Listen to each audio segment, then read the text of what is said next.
در این ویدیو قصد داریم یک طرح سه‌بعدی خیلی خوشگل برای شما بکشیم. یک مربع 2x2 یا 3x3 روی برگه قرار می دهیم و مانند نمونه دور آن خط می کشیم.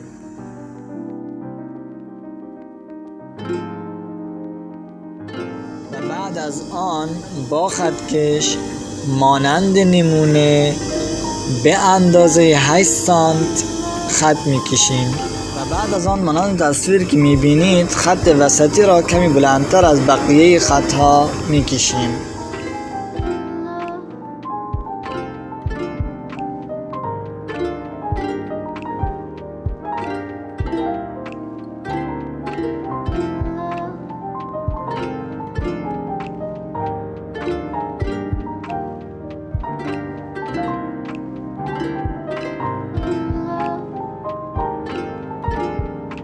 در مرحله بعد قسمت پایین مکعبمان را میکشیم.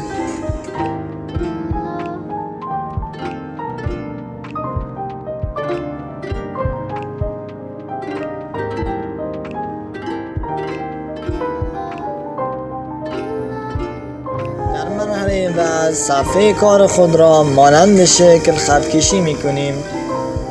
توجه باید داشته باشیم که کادر اصلی که کشیدیم خط کشی نشود.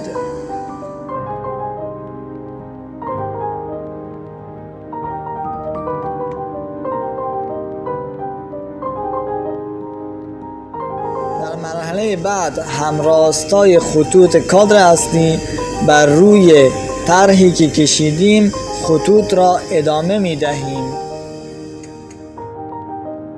و بعد با ماژیک درون طرحی که کشیدیم را مانند شکل رنگامیزی می کنیم.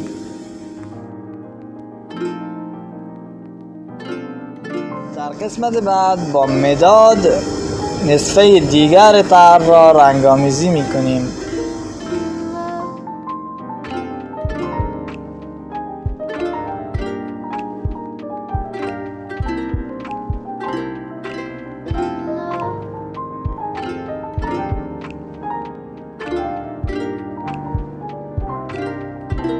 در ادامه با مداد به صورت خیلی کم رنگ طرح اصلی خود را رنگامیزی میکنیم.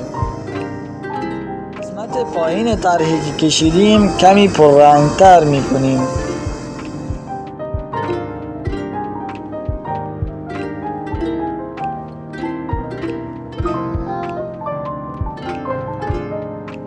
پهلوی دیگر طرح خود را با مداد چشمی پررنگ میکنیم.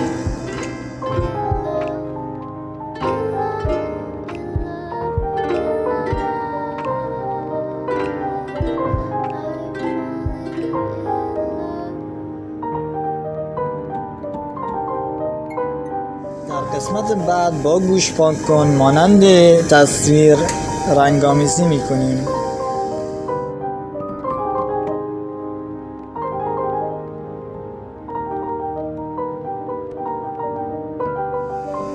با دستمال کاغذی قسمتی که با مداد چشمی رنگامیزی کردیم را مانند نمونه مات میکنیم.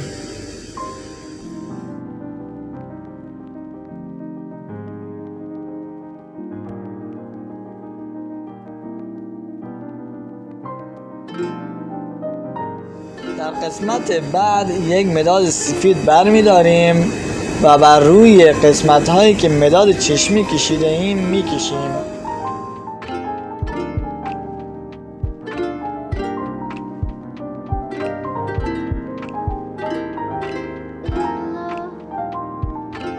و در قسمت بعد خطکش برمی‌داریم و با مداد سفید مانند نمونه خطکشی میکنیم.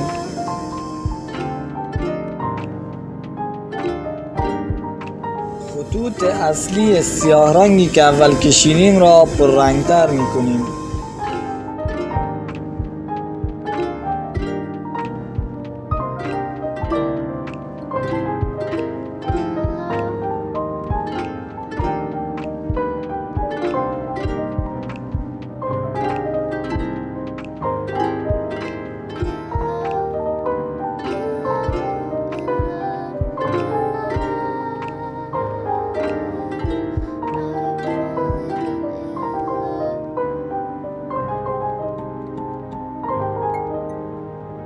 قسمت بعد با چوب پنبه یک سایه در شکل اصلی ایجاد میکنیم.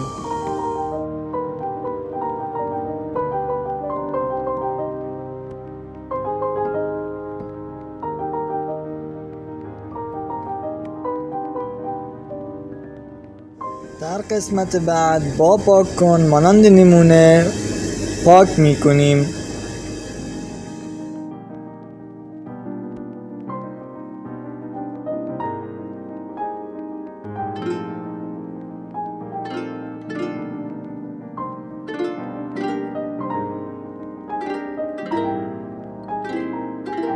در قسمت بعد با استفاده از دستمال کاغذی برای یک پهلو از شکلی که کشیدیم سایه ایجاد میکنیم.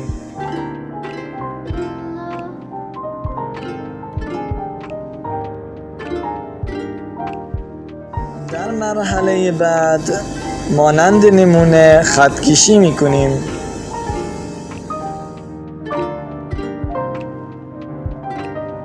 در مرحله بعد جاهایی که خط کشی کردیم را مانند شکل برش میدهیم.